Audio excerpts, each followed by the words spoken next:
নবী হজরত ইউনুস আলাইসাল্লাম ৪০ দিন মাছের পেটে ছিলেন, এটা প্রায় সবাই জানেন।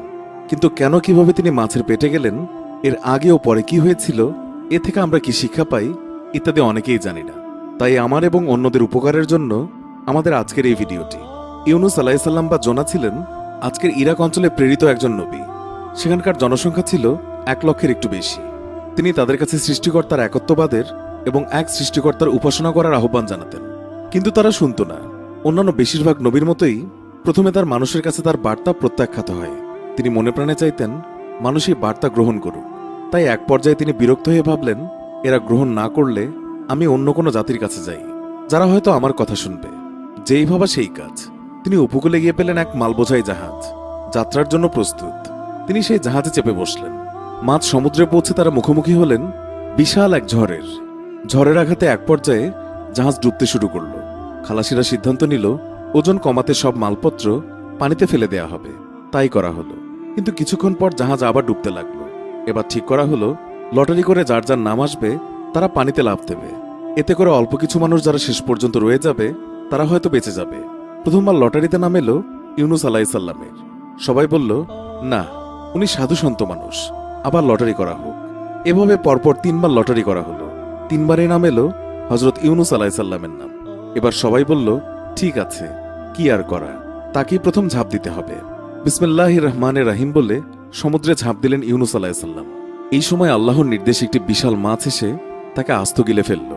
এটি কি ধরনের মাছ ছিল তা আমরা জানি না। প্রচলিত রয়েছে এটি ছিল তিমি মাছ, কিন্তু সেটা আমরা কনক্লুসিভলি জানি না। সম্ভবত এটি কয়েক হাজার বছর আগের ঘটনা হতে পারে। অতএব এমন কোনো মাছ হতে পারে যেটি এখন আর নেই। যা হোক, মাছের পেটের ভেতরে যখন তার জ্ঞান ফিরে এলো এবং তার শরীরের চামড়া হজম হয়ে যেতে শুরু করলো, তিনি নিকষ অন্ধকারে মাছের পেটের ভেতরেই সিজদায় রত হলেন। আল্লাহর কাছে দোয়া করলেন, লা ইলাহা ইল্লা আনতা সুবহানাকা ইন্নী কুনতু মিনাজ জালিমিন। অর্থাৎ তুমি ছাড়া কোনো উপাস্য নেই, অবশ্যই আমি অপরাধীদের মধ্যে। কি ছিল তার অপরাধ? নবীরা কখনো পাপী ছিলেন না, তারা পাপ করেননি। কিন্তু কেউ কেউ ভুল করেছেন, আর সেটাও আল্লাহর পরিকল্পনার অংশ। আল্লাহ সেগুলো রেখেছেন আমাদের জন্য শিক্ষাস্বরূপ। ইউনুস আলাইসাল্লামের ভুল ছিল তার নিজের জাতি তার বার্তা গ্রহণ না করায় অধৈর্য হয়ে অন্য জাতির খোঁজে রওনা দিয়েছিলেন। তার উদ্দেশ্য ভালো ছিল, কিন্তু তিনি আল্লাহর নির্দেশ ব্যতি রেখেই সেই সময় রওনা হয়েছিলেন। এটা আমাদেরও মনে রাখা উচিত, আল্লাহ আমাদেরকে যা আদেশ নিষেধ দিয়েছেন তা অবশ্যই পালন করে যেতে হবে। আমরা তা বুঝি আর বা না বুঝি, ফলাফল আল্লাহর হাতে। কতদিন বা কতক্ষণ তিনি মাছের পেটে ছিলেন? আমাদের দেশে পপুলারলি প্রচলিত হল ৪০ দিন। বাস্তবতা হলো এটা আমরা অথেন্টিক সোর্স থেকে নিশ্চিত করে জানি না। প্রকৃতপক্ষে কতদিন ছিলেন সেটি মুখ্য নয়, তিনি মাছের পেটে ছিলেন এটাই আসল ব্যাপার। কেন, কিভাবে মাছের পেটে গেলেন, কিভাবে উদ্ধার পেলেন, আর মোর ইম্পর্ট্যান্টলি আমরা এ থেকে কি শিখলাম তা জানাটা মূল কথা।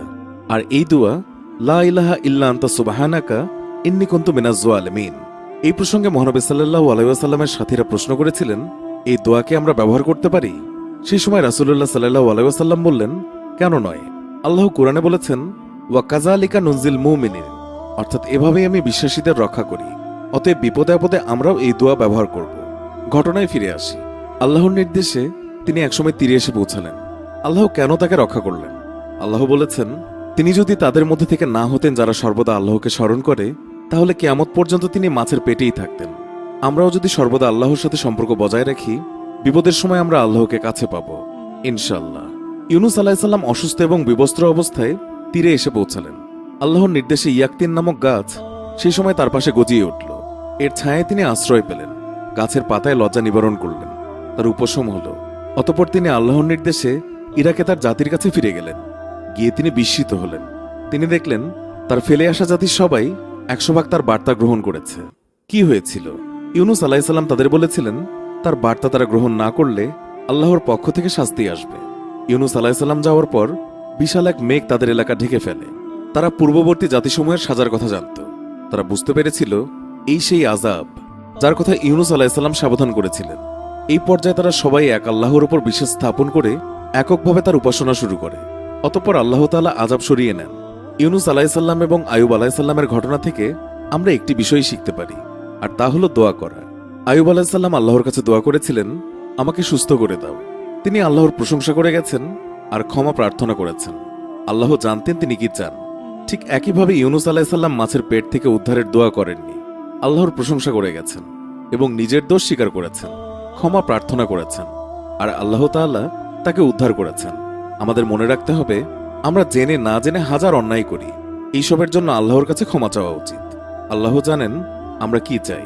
দোয়া কিভাবে করতে হয় তার বিস্তারিত আরেকদিন জানাবো ইনশাআল্লাহ।